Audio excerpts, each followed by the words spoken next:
6 seconds left. How about the kickoff after this? Oh, Really? I mean, that was a squib kick. I can't imagine that was an enjoyable play to watch. So now it's the first. It's the first overtime in the history of this great rivalry. Right. Imagine that. Whatever. Well, I guess there was an overtime many years ago. It was just would end in a tie, but to think that we were part of it, and then it went to the second overtime. But this is pretty intense. We if you remember, we had a pretty good plan down there. We ran JT the first time. I'm sorry, ran a little option play you're going to see with Curtis Samuel, and then JT scores 2 plays. We score a touchdown against that defense. Hey, Urban, go through the overtime procedure. You win the toss, you lose the toss. Just Yeah, it's more important to me than the opening toss. Obviously, it's very important, but you want to always defer. You want to see, because that's going to dictate how you handle overtime. So overtime starts from the 25-yard line. You get 1 timeout, and if they score, kick a field goal, a touchdown wins the game. If not, you can tie it. So you always want to be on defense. You want to give them the first shot, so you watch and see how they manage it. So they won the toss. They played defense, and we went 2 really good plays. Well, I think they're going to show that kickoff here in a minute. yeah. So we squib kick. We're just going to try to end the game. There's 1 second left, a squib kick, and it bounces right up, and we don't they start running all over the field on us here. We've got to get them down on the ground. I mean, this is scary. Yeah, they have some good athletes. And actually, Austin Mack does a heck of a job just slowing them down, but good pursuit. And I can hear Chris Fowler talking about the Buckeye faithful worried about that one. So was that guy in a white shirt. All right, so they won the toss. Right. And we go to they take the defense, and then we select which side of the field, which really it doesn't matter for us because we're the home team. It does. Yeah, we're going to start down there in front of our student body. That's right. I remember that. I wanted to have them go into our students, and it was loud. So this little option play, watch Curtis does a great job breaking some tackles, positive yardage, and this is actually a double option. JT Bear can throw the swing pass to Curtis Samuel. This next play, I want the viewer to get a good look at this. This next play this is a run-pass option by the quarterback. He can throw it, right, or pass-run option. So watch, Curtis Samuel is going to swing right here. We're going to block for him, and he's going to read that inside linebacker. So the viewers can see the inside linebacker, watch him chase Curtis, and he starts chasing him, right, and he's running the ball. Right. How often? That was not a Q run. That was a pass-run option. RPO. How often do you work on overtime? Well, we work on it every time because we consider red zone overtime. Okay. Red zone, remember, if you kick a field goal in red zone, we consider that a loss. Right. So we want the touchdown mentality. Go for it on 4th down, those type of things. Right. So they have the ball now, and they have to score a touchdown, obviously. Right. This is a crazy set of plays coming up here.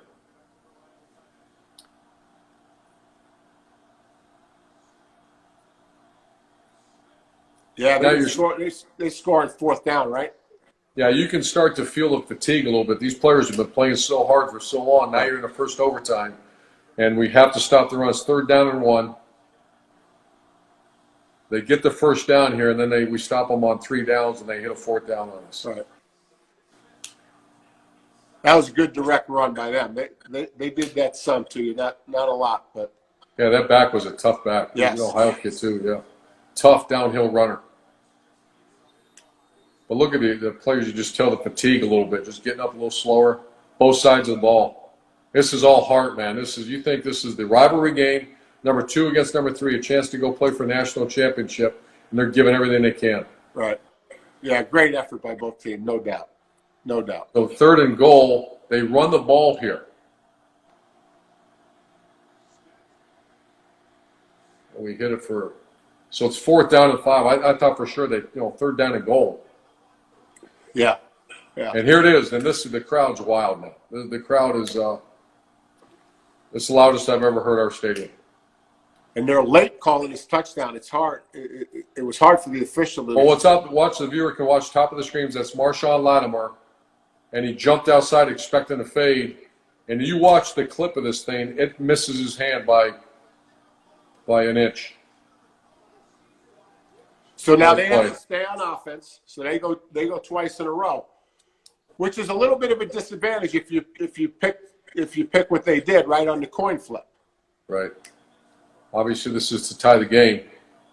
Right. It's amazing 21, 20-year-old kids have to do this. Look at that. Hey, they just changed the rule last year, right? Because of the A&M LSU game in 18, it went like 9 overtimes. It's first year they put a limit on it. It was 19, I think, or 18. Okay, here you go. Second overtime. So you're still, the third overtime is when you have to go for 2, but now you're allowed to, just operate. They run a little, this is a great play here by Jerome Baker. He's almost out. That was a little jet sweep. It's interesting. Both of you went wide on the overtime runs early in the series. Second and 5. That's tough sledding in there.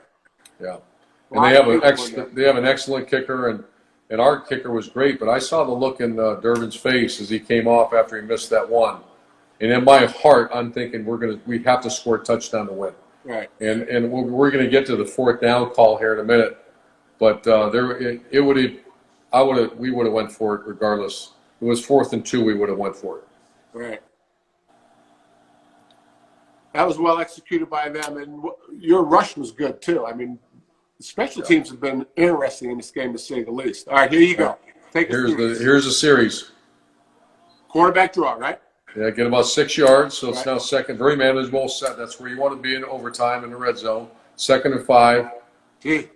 This is where you not want to be. We get sacked.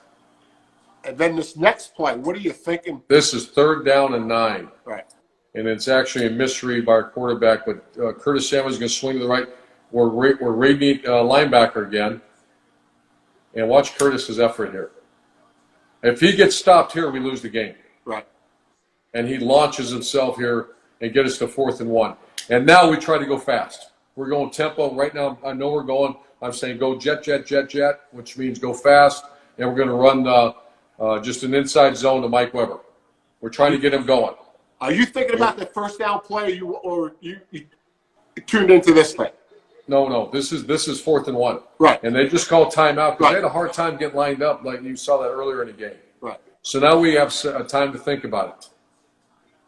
And what happens now is I'm on the phone with Ryan Day, or no, it wasn't Ryan. It was Ed Warner and Tim Beck, and we're talking about and this is the 4th and 1. This is the play. Watch it closely. I was right there. I was right about on the yard line. Hard to overturn. This is intense now. And I can see, I'm standing right there, and I see the line judge come and put the ball down, and all you got to do is get to the whatever yard line that is, the 15. And he called first down, and then wow. And the official the linesman on the side said, "Coach, they're buzzing me. We're going to replay it." And I thought, oh, gosh. And so here it is. Here's the last play of the game. Who called that play? I believe Ed Warner did. And, that was we lined up in an unbalanced formation, motion back. They didn't, one of the few times they didn't adjust properly, and we outnumbered them to the boundary, and Curtis obviously accelerated in for the win. Urban, you were on the ground there for a minute. Yeah. First time you ever flopped like that? I call this the flop. Yeah, I don't even remember doing it. I remember people yanking on your headsets, and I saw Troy Smith talking about fans are nuts when they rush on the field now, trying to grab anything they can, like headsets or game plans. What'd you say to the team after the game? Oh, it was incredible, and I'm very emotional. Curtis Samuel was very emotional. Phil Knight, my friend from Nike, was there. He said something to the team, and Gene Smith was there, and I mean, that was one of those great moments.